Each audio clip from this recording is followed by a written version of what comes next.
14, 15, 16, 17, 18, 19, 20. Very good. And once again, let's do those just so that it's a little bit, jogs the memory a little bit more. And we'll do these all together. Ready? Let's begin. 11, 12, 13, 14, 15, 16, 17, 18, 19, 20. Excellent. Well done. Of course, we didn't stop at 20. We kept on going. And so let's see if we remember all our numbers here. Okay, ready? The first two you know, and after that you'll catch on pretty quickly if you can't remember. Okay, let's start. I'll say let's do it this way. We'll count by tens. I'll start and you can repeat. 10, 20, 30, 40, 50, 60, 70, 80, 90, 100. Very good. We want to run through those one more time, and let's do them all together a little more quickly this time. Let's try it. Let's begin. 10, 20, 30, 40, 50, 60, 70, 80, 90, 100. All right. Well, let's give this a go. Now, obviously, I won't be able to hear you answering, but I'll show you a number, and you tell me what it is. Let's start with this one. Anybody want to take a guess? Okay, well, written out, you'll remember these words start looking pretty long. That is 24.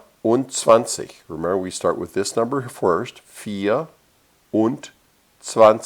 4 and 20. Okay? Okay, well, using that same principle, let's try this one.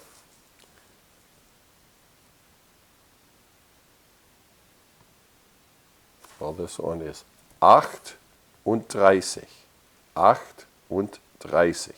So when you're saying a two-digit German number, you always start with the second digit, with the digit that is in the units column. Okay, let's try the next one. And normally this would be eins, but when we say it in a number like this, we just say 61. 61. Okay? All right. This one. Same pattern here. 75. 75. And finally, okay, this number is 99. 9 and 90. 99. Okay, excellent. Very, very good. What do we attack next? Well, the next thing we took a look at is words that are used in conversation when we're saying I am. The phrase I am, or you are, or he or she is, and we are. In the German for this, I'll say it first and you can repeat after me. Ich bin, du bist, sie ist,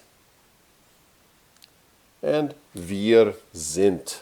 Okay, so that is how we say I am, you are, we are, and he or she is. And then we learned some words we could use to describe some of the things that we might be. We learned that, for example, the word for happy is froh, sad is traurig, hungry is hungrig, thirsty is durstig, and tired is müde. So let's try those. Again, repeat after me.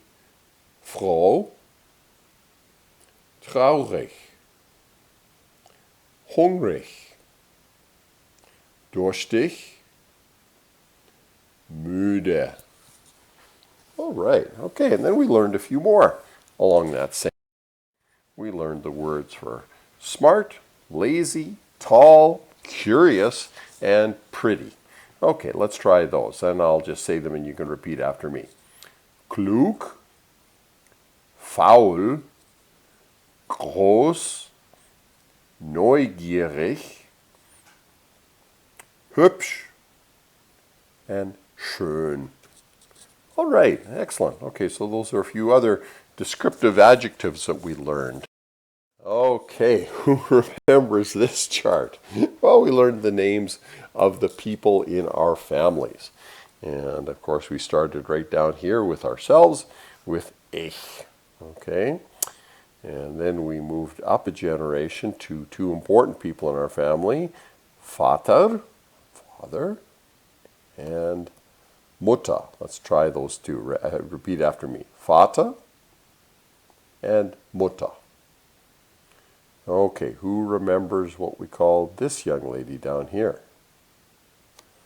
That was Schwester. Yeah, Schwester. And this guy down here? Bruder. Yes, Bruder. Okay, Schwester and Bruder. Well, then we moved up here to this generation, and these very important people up here. And we'll just use the shortened forms for their names. This gentleman up here is our Opa, right? And over here we have Oma. Opa and Oma. Okay, and remember that we also learned that one of our parents might have a sibling, a brother or sister. And if so, your mother might have a brother, and your mother's brother in German is your Onkel. Let's try saying that together. Onkel. And who remembers what uncle's wife is to us? Well, in English, of course, that's your aunt. In German, that is your Tante. Tante. Onkel und Tante. And the children of your uncle and Tante in English would be your cousins. And in German, we have different names for them, whether they're feminine or masculine. Your female cousin is called a Cousine. And your male cousin is a Vetter. So let's try those starting right up here at the top one at a time. I'll say them and you can repeat after me. Opa, Oma, Vater, Mutter, Onkel, Tante, Schwester,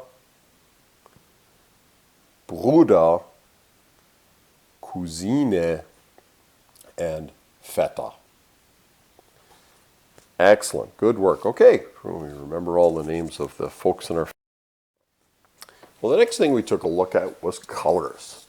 Because, of course, when you're describing something, it's helpful to be able to say, well, it's a red car or a blue sign or that sort of thing. Well, so we need to know our Farben.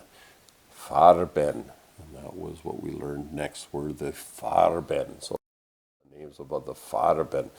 Let's see if you remember these. And we had a few bonus ones after these. Well, let's start with these 8. Grün. Okay, sorry. Repeat after me. Grün. Gelb. Orange. Schwarz. Rot. Blau. Lila. Weiß. And then we learned some bonus colors. Other ones. It was Pink Shirt Day the one time, I believe, when I was there teaching. And so we needed the German word for pink, which, anybody remember? Rosa. Yes, Rosa. We also learned the German name for brown, which is braun. Okay, and the German word for gray, which is grau. Okay, so let's all say them all together, starting at the top. Ready? Begin. Grün, gelb, grau, orange, rosa, schwarz, rot, blau, lila, braun, weiß. Very good. Yeah, being able to say the names of all the colors is very helpful. Then another thing that we got into was the units of time. Just as we have minutes and hours and days in English, we have those same units in German. And some of them are quite similar. And one of them, Tag, of course, is a word you already know because Tag is day. Guten Tag, good day. So the German words for all these measurements of time, let's say them after me. Minute, Stunde, Tag, Woche, Monat, Jahr, and Jahreszeit. And hopefully you remember that a Jahreszeit, Zeit meaning time, time of the year, is the German word for season. Okay, so we learned the division. Then we learned the names of all the different days of the week.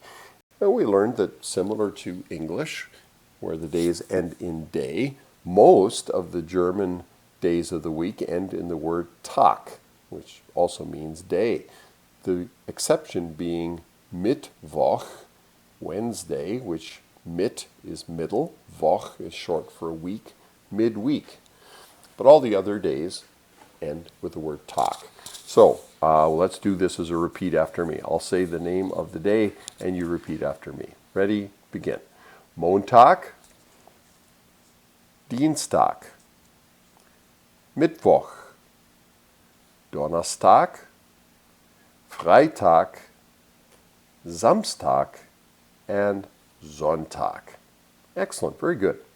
Okay, well, after we needed to learn the names of the months, and we learned that many of them are actually very, very similar to English. There's a great deal of similarity for a lot of these. So for these, let's say them all together one at a time. Ready?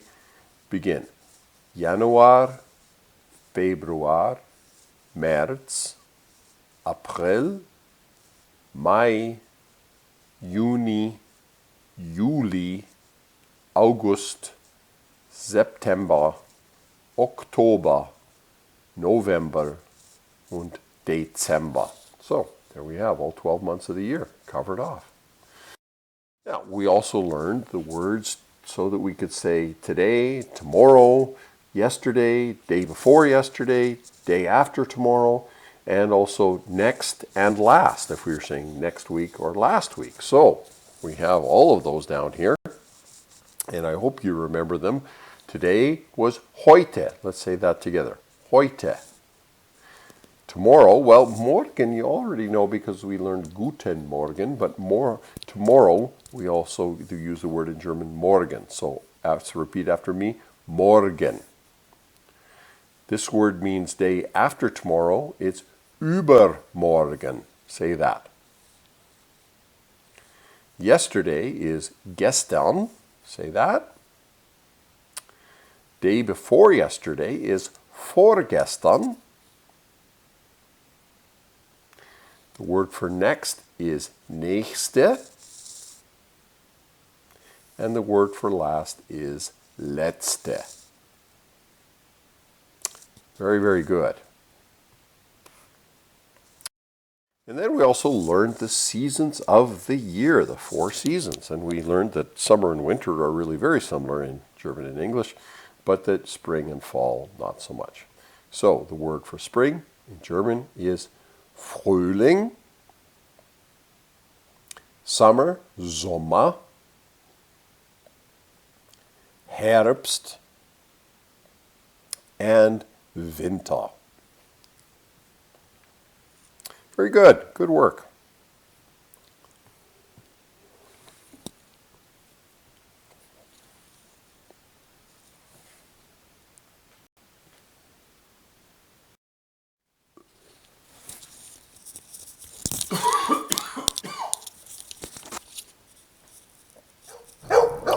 Oh boy, I think everybody remembers this lesson.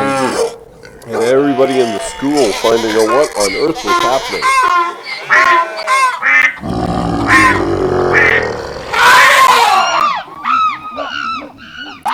Well, it certainly was an interesting lesson, and then the week after we had a little story about this other visitor we had to our house. So let's take a look at what we have next. Okay, anybody remember the name of this dog? The dog, yes, in German, sorry. It's Hund. Yes, very good. Hund is our friendly dog. Any guesses? Katze. Let's try that together. Katze.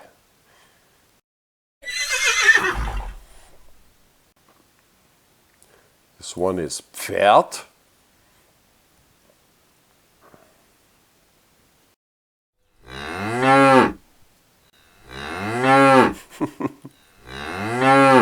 This is our friend Kuh, the cow. Kuh. Okay, and this one.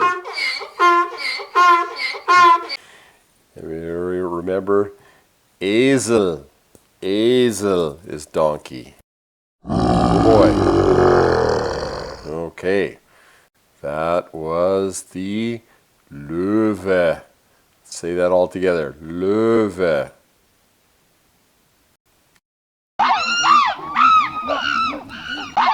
This rather noisy guy, that's the Affe. Affe. And who are the funny name for this one, remember? Smelly animal, Stinktier. Yes, Stinktier. Yes, our skunk is named a Stinktier. All right, so we had some fun with that.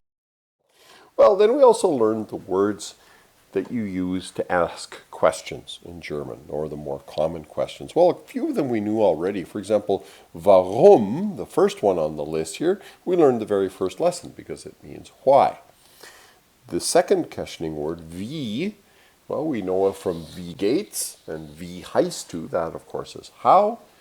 Wo means where, wann means when, wer means who, and welche means which. So, I'll say the word, you repeat after me.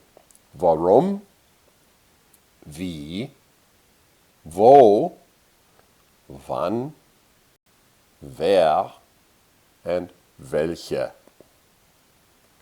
Very good. Okay, well, then we decided we'd talk about food. Mahlzeit. It was mealtime, and so we needed to learn a few words so we could go to a restaurant and learn a little bit about some of the German dishes that are commonly served. So let's review some. Well, first thing we had to know was the 3 meals of the day, and the German 3 meals of the day. Breakfast is Frühstück. Let's try that together. Frühstück. The midday meal, the meal that we eat in the middle of the day, is Mittagessen. Let's say that together. Mittagessen. And the meal that we eat in the evening, which we call either supper or dinner in German, is Abendessen. All together. Abendessen. Very good. Okay.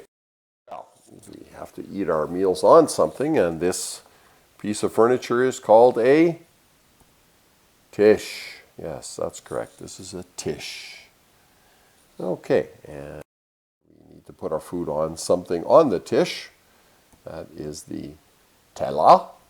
Very good. Teller is plate. You need to be able to be seated at the Tisch, and so you sit down on this, which was called, anybody remember this? Stuhl. Yes, Stuhl. Very good. And this, the knife, is the Messer, right? All together, Messer. Okay. This utensil here that goes next to or goes with the Messer is the Gabel. All together, Gabel. And the spoon, Löffel. All together, Löffel. Okay. All of these wonderful meals are prepared in a room in the house that begins with the letter K, just like kitchen does in English, but in German the word is Küche. Küche. Okay? Finally, we might drink a beverage like coffee or tea out of a cup. And in German, anybody remember this one? Tasse. Tasse. Okay, very good.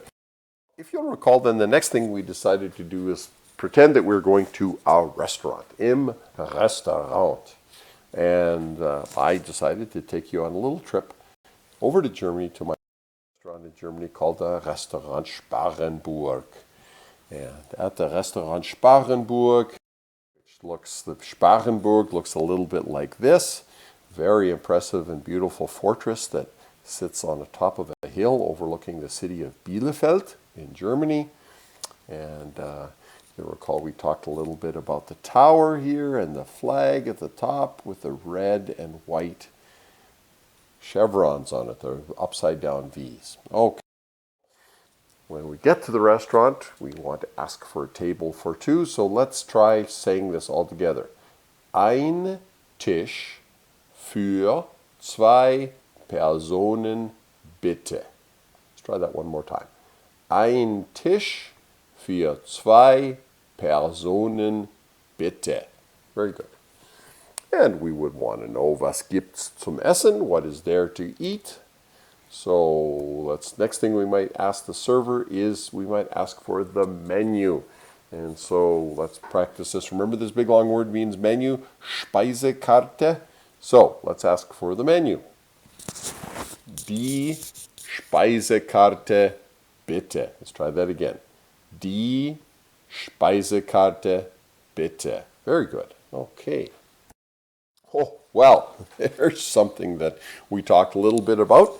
This is a piece of meat, usually veal or sometimes pork or chicken, that is pounded very, very thin and then dipped in egg and then flour and then breadcrumbs, and it's fried. And it's often served with a wedge of lemon and some red cabbage or rotkohl. And you can see here some wedges of potato. And who remembers what this very delicious dish is called? This is Wiener Schnitzel. Wiener Schnitzel. Okay. This is a German dish we talked about as well. These sausages here that are served in this, well, almost looks like, well, it is a frying pan. Served in this frying pan with this cabbage. This is a pickled cabbage. Well, this is a very well-known German dish. Bratwurst mit Sauerkraut. Say that all together. Bratwurst mit Sauerkraut. Excellent. Very good. And you need something on the course, and we talked about a couple of very common German side dishes. These are the little noodles that they make with sort of a dough that is then cut into small sort of pieces and then boiled in water. These are called Spätzle. Let's say that all together. Spätzle.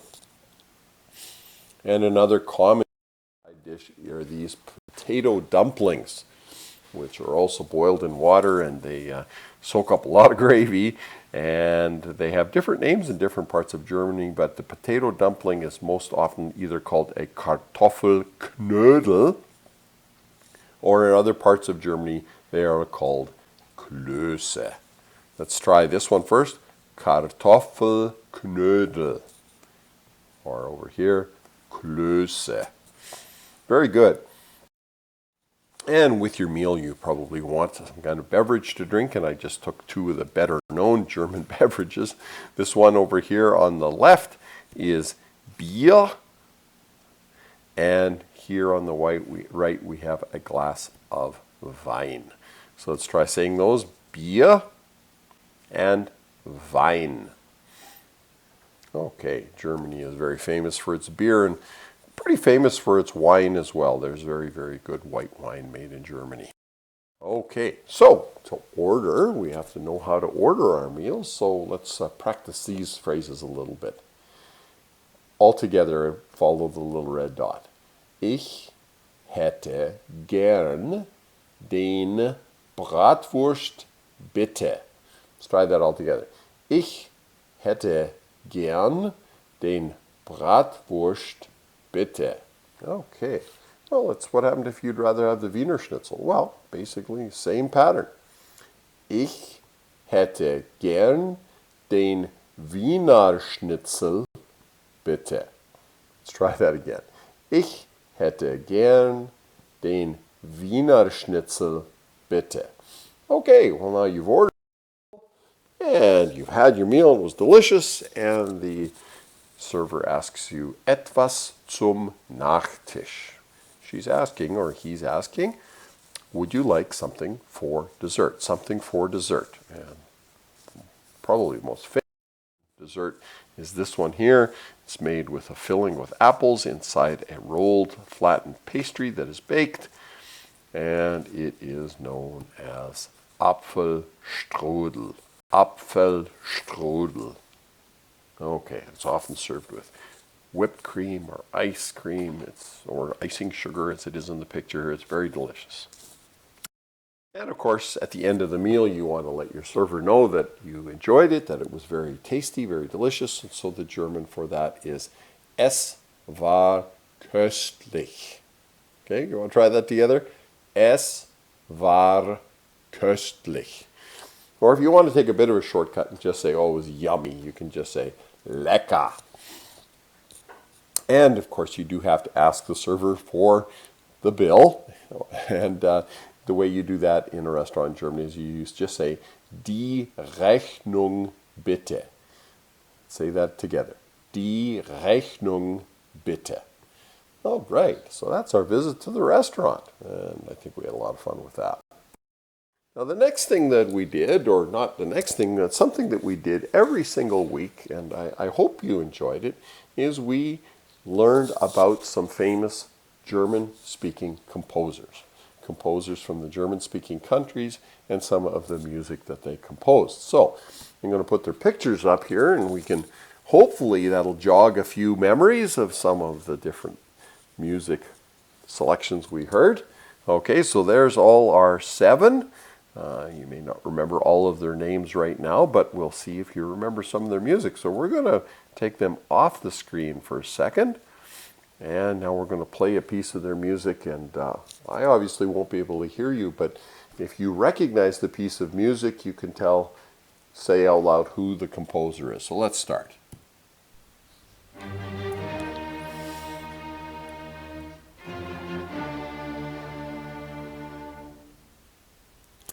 This was this gentleman's 5th symphony. Does that help anyone?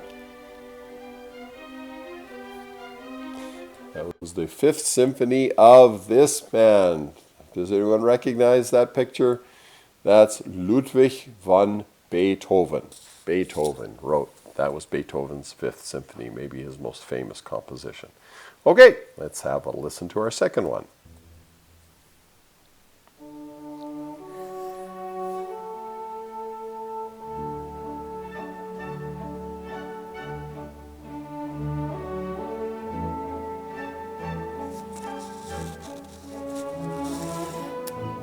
Very, very pretty dance. This is a waltz. It's called the Blue Danube Waltz, and it was written by the waltz king. Remember his name? Johann Strauss. Johann Strauss II, because his father, Johann Strauss, also was a composer. Okay, here's number 3. Oh, and remember that Johann Strauss was Austrian, and so was this composer. Let's see if that helps you at all remember who this song was.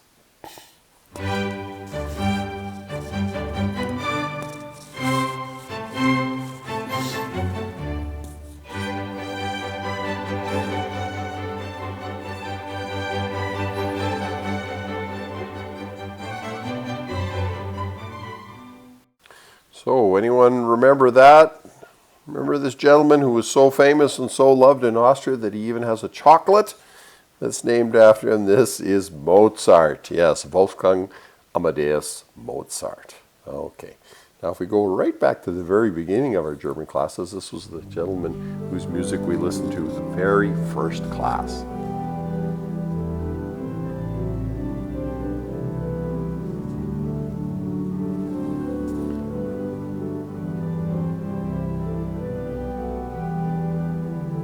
That song quite commonly played at weddings, and that is the song of Johann Sebastian Bach, J.S. Bach. Yes, that's Jesus' Joy of Man's Desiring. Okay, let's hear the next one. Oh my goodness. Boy, this one's pretty exciting.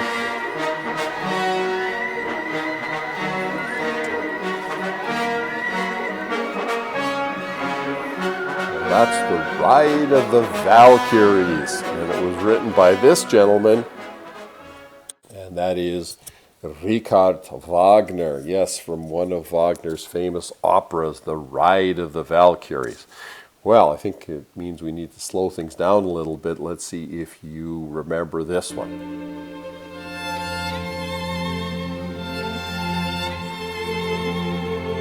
Oh, you almost start to yawn even just listening to it, because it's a lullaby, and it's probably the most famous lullaby ever written. And in fact, most people, when they hear it, they say the name of the composer. They say Brahms' lullaby. That is Johannes Brahms. Yes, that was Brahms' lullaby. And finally, let's see if you remember not only the song, but what you're supposed to do when this song is played.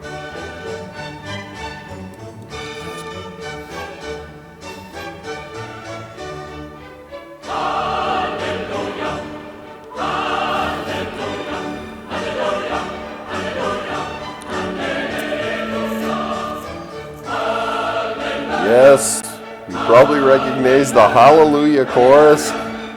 from Handel's Messiah. That is the composition of George Frederick Handel. Yes, and that's the song we're all supposed to stand up for, because King George, when he heard it, he stood up as well. So George Frederick Handel, who was born in Germany, lived most of his life in England, but was a very famous German-speaking composer. Okay, well, let's what we've got next. Well, this is what I wanted to do in the last class. Let's have a listen.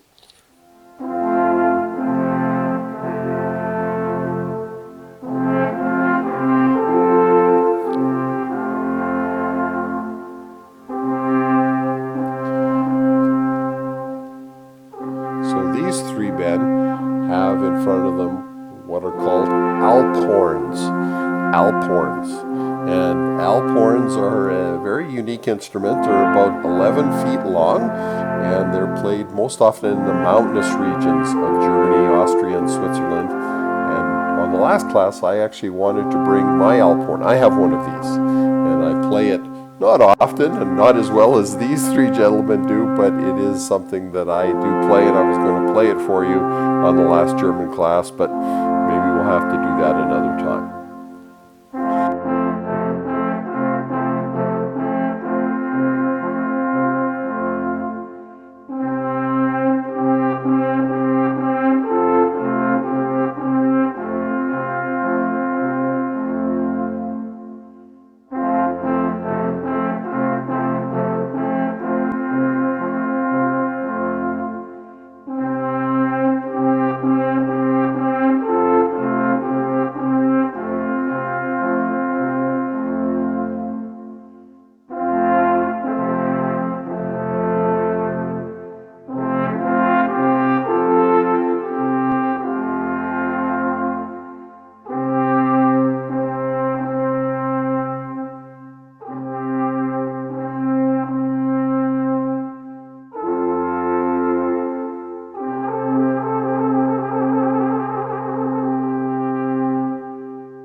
Okay, so what have we learned? I got back to, I started thinking, what exactly have we learned over the 8 weeks or 7 weeks that we had classes together? And, what was the total number of words? I asked myself the question in German, wie viele, how many, deutsche Wörter, German words, haben wir gelernt? How many German words have we learned?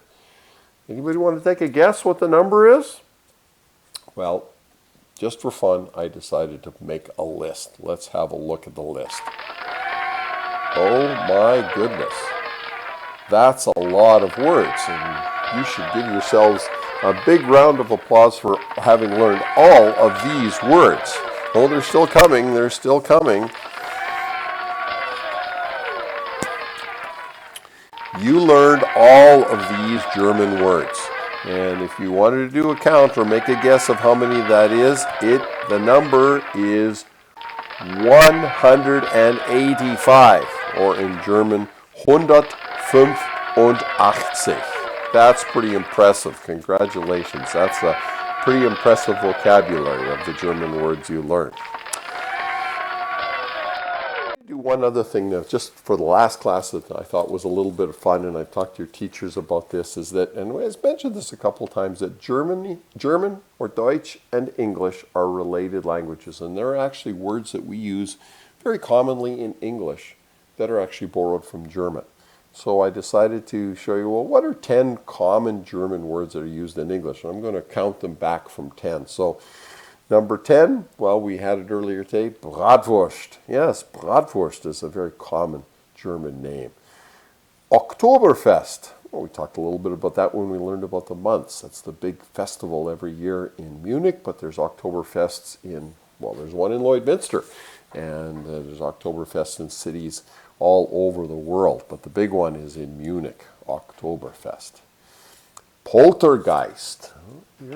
Probably none of you would remember a movie that was made about 35 years ago. It was kind of a scary movie, but it was called Poltergeist. And poltergeist, that is a German word meaning, well, Geist means ghost. And so that's a German word that is commonly in use. Well, beer garden, Biergarten. Yeah, if you go to a Roderio or if you go to an event in the summer months, quite often they will have what's called a beer garden. Well, that's borrowed directly from German Biergarten, which is a very common place for people to gather in summer in Germany. Angst. Angst. Well, there is a word that we use sometimes. We talk about people who have angst. And they usually pronounce it a little bit differently. Angst. Angst means fear. To have angst means that you're scared of something. Or you are anxious about something. So the word angst means fear, and it's used in English sometimes. So the next five. Number 5. Well, sauerkraut. We just had that a little bit earlier. Sauerkraut, the pickled cabbage dish that is quite famous. Number 4, pretzel. Well, there's another German dish. We didn't talk about it when we went to the restaurant. But when you say the word pretzel, that's actually a German word. Pretzel, yes. Number 3, Schadenfreude.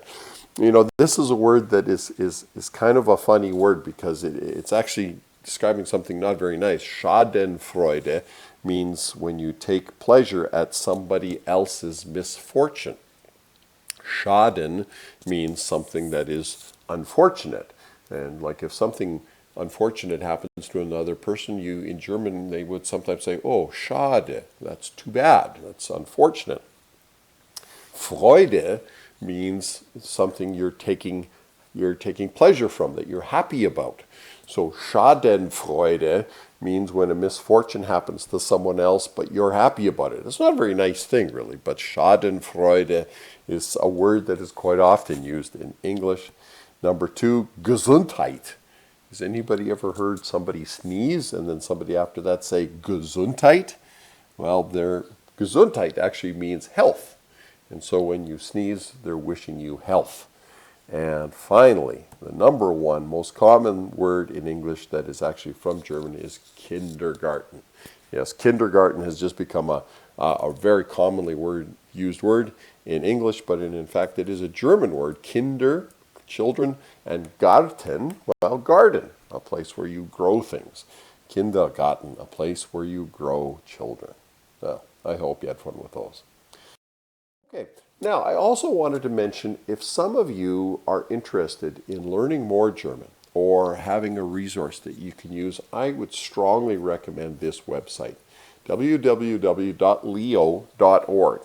And they also have an app that you can download onto your phone. I use it on my phone frequently. I used it a lot when I was preparing for this course. This is a website that is maintained, a service maintained by the Technical University of Munich.